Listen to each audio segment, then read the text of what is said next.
It's Sunday morning, and every decent man and woman is listening to Test Miles with Nick Miles on FM News 101 KXL. Buckle in. How Sunday mornings is going to be even hotter today. It's time to talk cars for the next 60 minutes on your weekly automotive experience. I'm Nick Miles. You're listening to America's automotive radio show.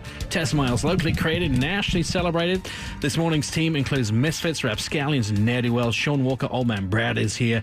And this is the part of the show when we get to talk about the cars we've been test driving this week.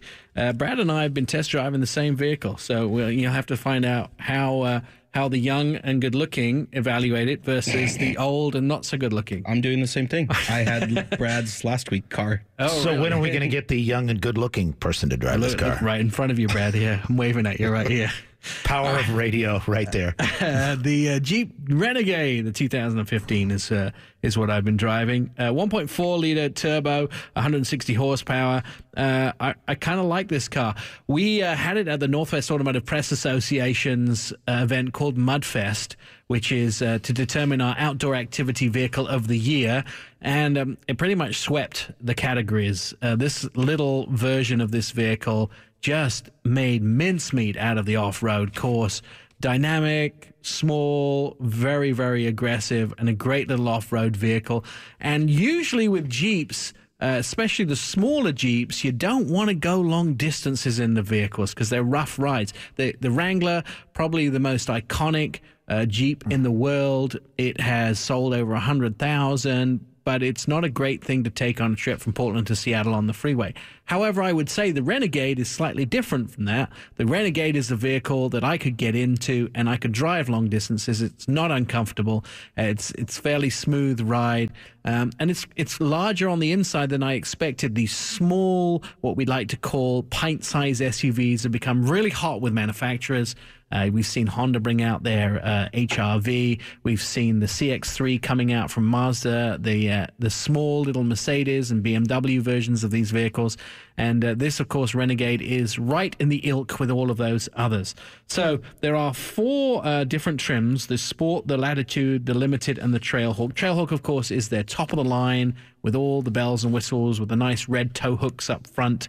I had the Sport, which was the opposite end. I think it's the same one that you had, Brad, the Sport. The opposite end of the vehicle. I would honestly give it a really, really good 10 out of 10, this vehicle. Thought it was really great. I don't like the idea that the Sport doesn't have Bluetooth in it, but plenty of room inside the vehicle, and if you buy the base, you could still get away with driving it every day. And I love the bright colors. Yeah, it actually reminded my wife, who had owned a Jeep Liberty for a long time, of the Liberty when she drove it. It looks more like the Wrangler, and the removable tops were great. Easy to do, and they had a storage container in the back. It was a perfect vehicle for that. It was... it actually took me away from maybe a Kia Soul purchase, which isn't really maybe its main competitor, but that was something I'd compare it to. It was easy to get in and out of. It was great to drive, comfortable. The biggest difference between the Jeep Renegade and the Kia Soul is the fact that the Kia only comes in two-wheel drive, whereas all the Renegades are four-wheel drive. But Kia is coming out with an off-road version here soon. Off-road, maybe not. Four-wheel drive. Yeah, I wouldn't say off-road. Well, I'm not saying they have showed a concept at Chicago last year of an all-wheel drive version, but they haven't actually said whether they're making it or not. It has a hybrid engine in it as well. Now, does the Wrangler have like all the cool little graphics and like the mud splash in the Renegade? The Renegade. Sorry. Does it have like the little mud splash? The Easter eggs? Yeah. Well, it like the tachometer has that little mud splash on it where the red line is. It has mud. And should I tell you a story about that? Actually, everybody thinks it's a mud splash, but it's not. It's actually the result of a paintball gun, and that's why they did it, because it was supposed to be an activity vehicle, and everybody thought it was just splashed mud. So they said, "Oh, it looks like splash mud." So Jeep said, "All right, we're going with splash mud from it's now brown." on. Right. If you want it to be, paintball, do bright green or yellow. No, I get it, brown. but that's what it was. It was. I think mine was red, actually. But it's like a brownish red. I mean, it looks like mud or clay. Right. But I'm just telling you how they got there. Yeah, one of the things that Jeep do is they put Easter eggs in their vehicles, which is they hide little things in the vehicle. So if you look at the mirror of the Renegade, the mirror mount, if you look at the side of it, it has actually the vents for the mirror mount actually are the Jeep headlight and 7-slat grille. Same thing with the speakers. Yeah, speakers, and I think in the pre-production ones they had a little spider in the gas tank. In the gas tank, but the engineers wanted that taken out. I thought it was a funny crack at Mazda. Oh, spiders in the gas tank. I just got that. Yeah. Mazda, if you didn't know, Mazda had to recall some of their vehicles because the shape of the gas tank was exactly the right shape for spiders to nest in, and they were nesting in the gas tank. Well, there also with that vehicle, there's the little Jeep off-roading in the window trim up front. Yeah, so the black surround around the windshield has a little mountain in the bottom right-hand corner, and then the a little back Jeep going up it. And then the back, there's a Yeti.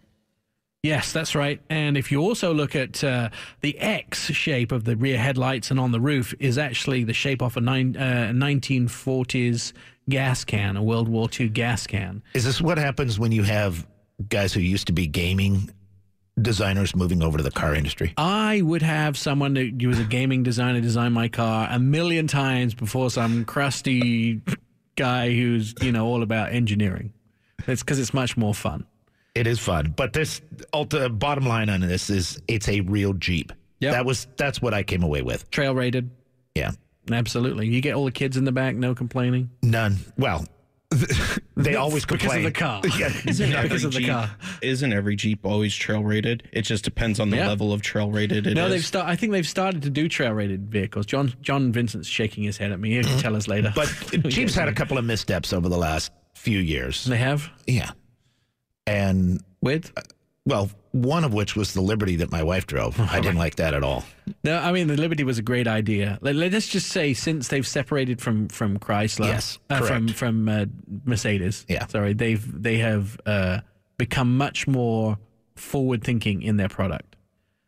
I think that's a But the Liberty was great to actually get women into. All right, John, come in. He's writing notes to me now. Just come in and tell me. Wait, Compass is not. Compass is not trail rated. That was the other one. Yes, thank you, John. All right. All the new product is trail rated. There we go. This is the thing is I always complain about the Patriot and the Compass because I just think they were very miserable products from the company. However, they're selling so many of them now they're never going to take them away. Scott Brown from Jeep constantly tells me they're not going away. They're one of our best sellers, the Compass and the Patriot. So there you go. Sean, what have you been driving? I was driving what Brad had last week, and I have the Nismo Juke RS. And it's a fun little sports or small compact vehicle.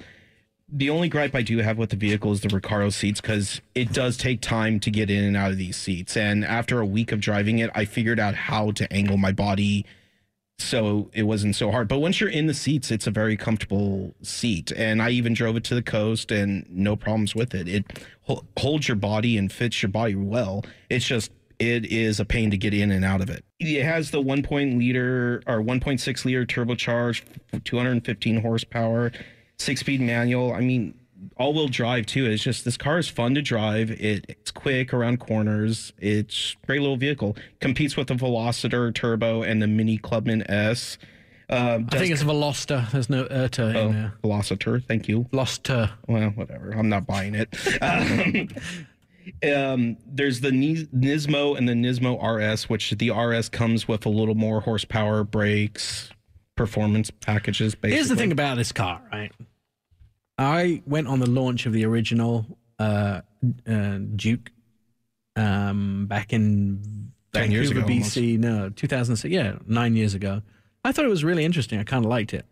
Now it's on the list of my top 5 ugliest cars in North America. It's a hard vehicle because it's like, I like it just for its uniqueness. But it looks like a frog. It does look like a frog on the hood. But it's one of those cars that's like, I don't know if I love it or hate it. You look at things like the GTR, where Nissan did an amazing job at designing what is a very beautiful sports car. And then you look at things like the Versa sedan and the Juke, and you're like, what? And the Quest? What happened? And the Quest. Yes, it looks like someone took a minivan and just shaved it down the sides, chopped pieces off the front. It's as if nobody talks there. Somebody had an idea, and they had power of attorney, and they just said, I'm going to do this. All right, well. I don't know. I mean, it's just one of those vehicles. If you want to stick out, this is the vehicle. But I'd also get the Nismo because It has a little more sporty look than the regular Juke. And with all the body cladding and the I liked it. The one but I not had the was black Recaro and- seats. All right, let's move on. We've got other things to do on the show this morning. Ford have a new technology coming out where you don't have to be in your car when it parks. Also, we'll be talking to the guys from Certified Automotive Repair in Salem about recalls and making sure you can stay cool inside your vehicle.